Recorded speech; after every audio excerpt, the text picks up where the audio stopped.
ভেতরে ফেলে দেয়। ড্রেনের এই লাইনটা কোন দিকে গিয়েছে সেটা বোঝার জন্যই সে এই কাজটা করে। যাই হোক, সন্ধ্যায় মাইকেল চার্চে যায়। চার্চের প্রার্থনা শেষ হবার পরে মাইকেল আর লিঙ্কন দুই ভাই মুখোমুখি হয়। লিঙ্কন মাইকেলকে দেখে হকচকিয়ে যায় আর জিজ্ঞেস করে সে এখানে কিভাবে এলো। মাইকেল আস্তে করে জানায় সে লিঙ্কনকে এখান থেকে বের করে নিয়ে যাবে। লিঙ্কন বলে এটা অসম্ভব, এ সময় গার্ডদের কারণে তারা আর বেশি কথা চালাতে পারে না। পরের দিন জেলের ওয়ার্ডেন পপ মাইকেলকে নিজের অফিসে ডেকে পাঠায়। ওয়ার্ডেন মাইকেলের কাছে একটা সাহায্য চাইছিল। সম্রাট শাহজাহান যে নিজের স্ত্রীর জন্য তাজমহল বানিয়েছিল, এটার গল্প পড়ে ওয়ার্ডেনের স্ত্রী শাহজাহানের ফ্যান হয়ে গিয়েছিল।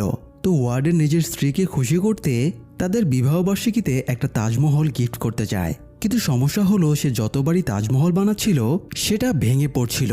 আর মাইকেল যেহেতু একজন সিভিল ইঞ্জিনিয়ার ছিল, এই জন্য সে তাজমহলটা বানাতে মাইকেলের হেল্প চায়। কিন্তু মাইকেল ওয়ার্ডেনকে সাহায্য করবে না বলে জানিয়ে দেয়। এতে ওয়ার্ডেন তার